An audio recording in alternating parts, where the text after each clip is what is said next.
আসসালামু আলাইকুম। হ্যালো বন্ধুরা, সবাই কেমন আছেন? তো আজকে আইছিলাম ভিডিও বানাইবার। দেখেন অবস্থা, জ্বর আইতাছে, জ্বর, অনেক বাতাস। আমরা যে জায়গায় ভিডিও বানাইতে আইছিলাম, এই যে দেখেন অনেক সুন্দর লাগতেছে জায়গাটা। কিরকম লাগতেছে?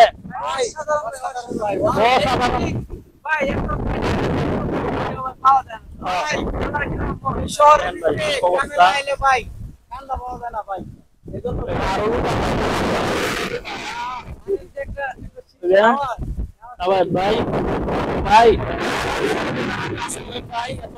ফেসবুকে কাজ করতে গেলে অনেক পরিশ্রম করতে হয়, অনেক ধৈর্য ধরতে হয়।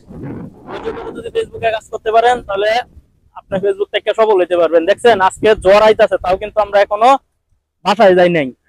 ভিডিও বানানোর জন্য আমরা এনে অপেক্ষা করতেছি। এই বৃষ্টিটা, যদি বৃষ্টি আসে তাহলে যাওয়া লাগবে, আর যদি বাতাস থেকে বৃষ্টি না আসে তাহলে আমরা ভিডিও বানাবো। তো ফেসবুকে আপনি সফল হতে গেলে জ্বর বৃষ্টি যত কিছু আসুক না কেন, ভিডিও তৈরি করতেই হবে, মাসবি ভিডিও দিতে হবে। যদি ভিডিও না দেন সফলতা অর্জন করতে পারবেন না এই প্ল্যাটফর্ম থেকে। তো বিপুল ভাই কিছু কও আমার অডিয়েন্সের বিষয়ে।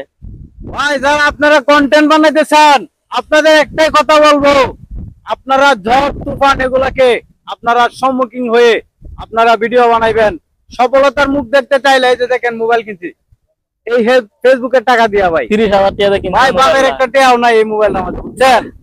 কত হয়েছে? ফেসবুকে কাম করবেন, 2 টাকা ইনকাম করবেন, আপনারা কেউ দিবে না ভাই। আপনার গোষ্ঠী কোন, আত্মীয় কোন, স্বজন কোন, কেউ দেখবে না আপনারে। যদি আপনি ফেসবুকে কাজ করে নিজে আগাইতে পারেন, নিজের মাটির তলা নিজে আপনি ঠিক রাখতে পারবেন ভাই, আপনারা কেউ সহযোগিতা করবে না, বুঝছেন? এইটাই হলো বাস্তব কথা, বুঝছেন? তো যারা এই প্ল্যাটফর্মে সফল হতে চান তাহলে আপনাদের রেগুলার কাজ করতে হবে। রেগুলার যদি কাজ করতে পারেন তাহলে সফল হতে পারবেন, আর না হয়তো কখনো সম্ভব না। এই যে দেখেন আমি আজকে অনেক বাতাস, এই বাতাসের মধ্যে ভিডিওটা তৈরি করতেছি আপনাদেরকে দেখানোর জন্য, যে দেখেন আমরা কতটুক কষ্ট করিয়া, কতটুক পরিশ্রম করিয়া ভিডিওগুলা তৈরি করি। ভাই ভিডিও যদি আপনি তৈরি করেন আপনি সফল হবে। এই কারণে আমি সবসময় সবাইকে একটা কথাই বলি, যে ধৈর্য ধরেন, পরিশ্রম করেন।